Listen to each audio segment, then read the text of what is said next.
Hello. Today I would like to talk a little bit about Immunity Debugger.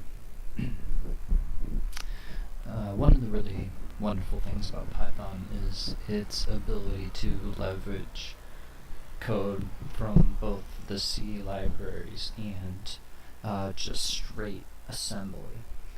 And one of the things that allows us to do is some really cool stuff with reverse engineering and exploit development. So debugging, of course, is also extremely helpful in just letting us know what the program is doing and how we might be able to gain control of that execution.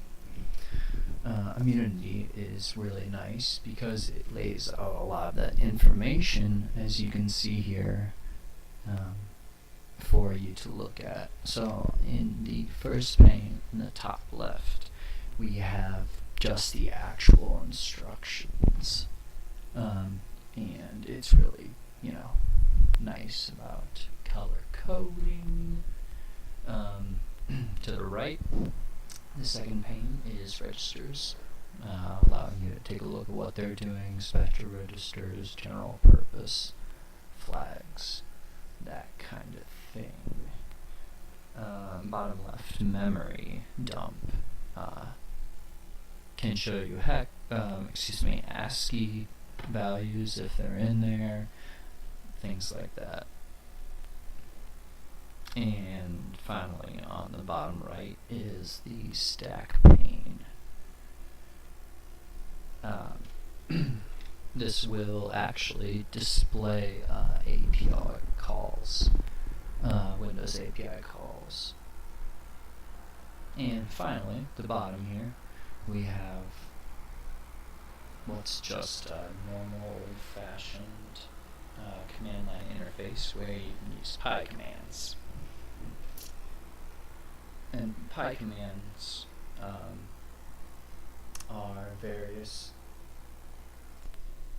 that allow us to execute scripts and help with hooking, static analysis, other those kind of debugging functions that we, like I said, want to use or use Immunity with.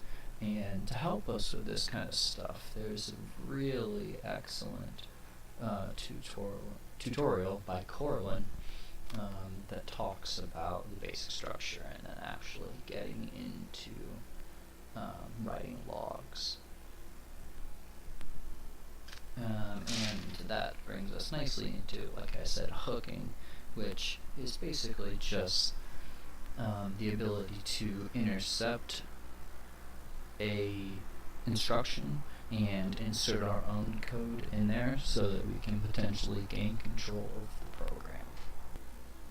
Included with this is several functions such as BP hooks, post-analysis, and fast log hooks. And fast log hooks allow us to do some hard hooking, which involves inserting assembly directly instead of a instruction, and that's going to be a lot more direct than a software hook that we'd be using otherwise.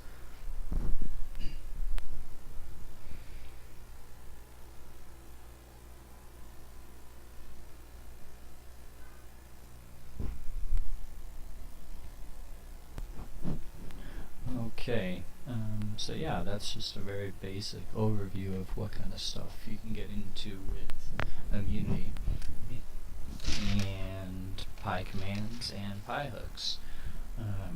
A lot of this stuff is really basic reverse engineering and exploit development, and go ahead and jump in.